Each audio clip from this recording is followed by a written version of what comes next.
Olá! Hoje a gente vai bater um papo sobre um assunto que às vezes parece um bicho de sete cabeças, mas que na verdade é fascinante: teologia. A ideia aqui é descomplicar e mergulhar juntos nesse universo. Pois é, essa pergunta é o nosso ponto de partida. E olha, isso não é só um exercício acadêmico, não. É uma busca por entendimento, por sentido, que move as pessoas há milhares de anos. Então, vamos começar do começo, lá na origem da palavra. É bem simples, na verdade. Vem do grego theos, que é Deus, e logos, que significa estudo ou razão. Juntando os dois, a gente tem o estudo de Deus. É a partir daqui que tudo se desenvolve. Mas, claro, vai um pouco além dessa tradução literal. A teologia busca organizar de um jeito lógico, racional e, claro, espiritual, tudo aquilo que a Bíblia nos revela sobre quem é Deus, o que ele faz e quais são seus planos. É onde a fé e a razão se encontram. E para a teologia cristã, a fonte de tudo, a base, a autoridade máxima é a Bíblia. É ali que a revelação de Deus está registrada. Então tudo que se constrói em termos de doutrina parte dali. Ok, já entendemos o que é. Mas aí vem a pergunta que não quer calar. Tá, mas e daí? Por que isso é importante na prática? Vamos ver agora como esse estudo se aplica no nosso dia a dia. Bom, os motivos são vários e bem práticos. Estudar teologia ajuda a conhecer a Deus de um jeito mais profundo, a ter uma fé com alicerce, sabe? Uma base sólida. Também nos equipa para poder ensinar e até defender aquilo em que acreditamos. E, um ponto crucial, nos ajuda a separar o joio do trigo, a distinguir a verdade do erro, o que nos leva a uma maior maturidade espiritual e nos prepara melhor para servir. E esse versículo de Pedro resume isso perfeitamente. Estar preparado para responder é exatamente um dos grandes objetivos. A teologia dá as ferramentas para a gente conseguir explicar de forma clara e tranquila a razão da nossa esperança. Ah, essa é clássica. Muita gente pensa que teologia é um assunto restrito, né? Coisa de seminário, de faculdade, só para quem vai liderar uma igreja. Mas será que é isso mesmo? A resposta é: de jeito nenhum. O estudo teológico é para todo mundo que quer amar a Deus, não só com o coração, mas com a mente também, com todo o entendimento. Não tem nada a ver com ter um cargo ou um diploma, mas sim com um desejo sincero de aprender mais. Beleza, já vimos o que é e por que é importante. Agora, como é que se estuda a Deus? Existem diferentes ferramentas, diferentes lentes, por assim dizer, para a gente poder olhar para esse campo tão vasto. A primeira delas é a teologia histórica. Pensa nela como uma máquina do tempo. Ela nos leva numa viagem para entender como a igreja, ao longo dos séculos, compreendeu e defendeu as doutrinas. Como a ideia da Trindade, por exemplo, foi se consolidando. É olhar para o passado para entender o presente.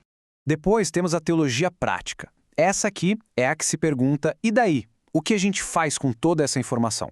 Ela busca aplicar o conhecimento na vida real, no dia a dia. Por exemplo, como aconselhar alguém que está de luto, como organizar um trabalho social na comunidade. Ela conecta a teoria com a prática.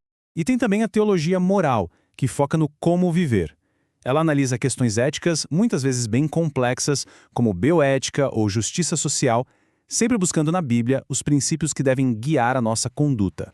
Agora, vamos dar um zoom em duas das abordagens mais importantes para interpretar a Bíblia. E olha, elas não são inimigas, muito pelo contrário. Elas se complementam e nos dão perspectivas diferentes e muito ricas. A primeira é a teologia bíblica. O jeito de ela ler a Bíblia é como uma grande história, uma narrativa que vai se desenrolando. Ela se preocupa muito com o contexto de cada livro e tenta entender como os temas vão crescendo e se desenvolvendo de Gênesis até Apocalipse. E um exemplo perfeito disso é a ideia do Cordeiro de Deus. Olha que incrível essa progressão. Começa como uma promessa em Gênesis. Depois, no Êxodo, vira um símbolo de salvação. Em Isaías, uma profecia. Aí, chega João Batista e aponta para Jesus dizendo: "Eis o Cordeiro de Deus". E lá no final, em Apocalipse, esse Cordeiro é vitorioso e adorado. É a mesma ideia amadurecendo ao longo da história, uma revelação progressiva.